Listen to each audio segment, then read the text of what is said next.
ከድጃ ጴንጤ ሆነች ወይንም ደግሞ ጀማል ከፈረ ሲባል ለምንድነው ሰው ዝም ብሎ ከንፈር የሚመጣው? ምክንያቱ ምንድነው? የሁለቱ መክፈር ዲነል ኢስላምን በቅጡ ስላልተረዱት ኢስላም ማለት ውስጡ ያዘለው መልእክት ምን እንደሆነ ስላላወቁት እንጂ ሐቂቃ እስከ ዛሬ ድረስ አንድ ዓሊማ የታች ታገኛላችሁ ወደ እነሱ ገባ ሲባል የለም። ከነሱ ግን የሚመጣው ማን ነው? ማነህ ሲባል ፓስተር እንትና ነኝ ይላል። ከዛ በኩል ደግሞ ከሆነ ቄስ እንትና ነኝ፣ ቆሞስ እንትና ነኝ እያለ ራሱን ይገልጻል።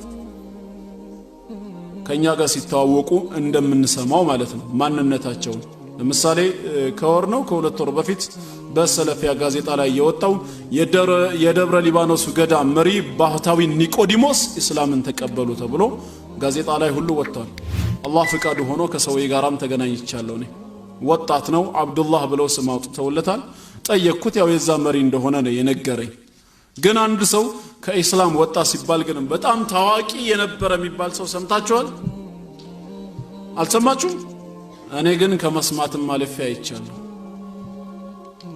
ለዛውም 40 ዓመት ከትላንትና ወዲያ ኢንተርኔት ውስጥ ዩቲዩብ ላይ ገብቼ ስመለከት 40 ዓመት ሙሉ እስልምናን የተማረ በፓኪስታን፣ በአፍጋኒስታን፣ በየመን፣ በሳዑዲ አረቢያ እስልምናን ሲማር የነበረው ሰውዬ መጨረሻ ላይ ሐቅ ተገለጸለትና ኦርቶዶክስ ሆኖ ጥምቀት ተነሳ።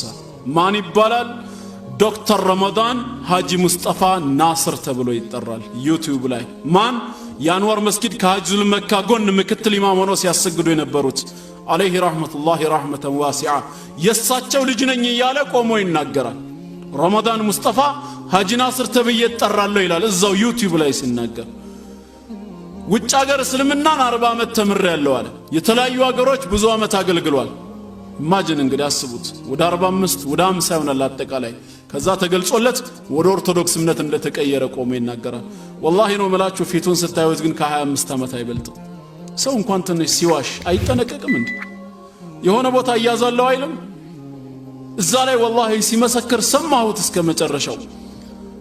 እናም ወደ ኦርቶዶክስ እምነት እንድመጣ ያደረገኝ አለ ምክንያቱን ሲናገር ዩቲዩብ ላይ ትልቁ ቁርአንን ሳውዲ አረቢያ በተማርኩበት ኮሌጆች ውስጥ 17 ቅንፎችን ማግኘቴ ነው አለ። ቁርአን ውስጥ ቅንፍ አለ እንዴ? ወላሂ ህዝቡ የዋህ ነው። በቃ እልል ይላሉ፣ አሜን ይላሉ፣ የሚያውቁት ነገር የለም።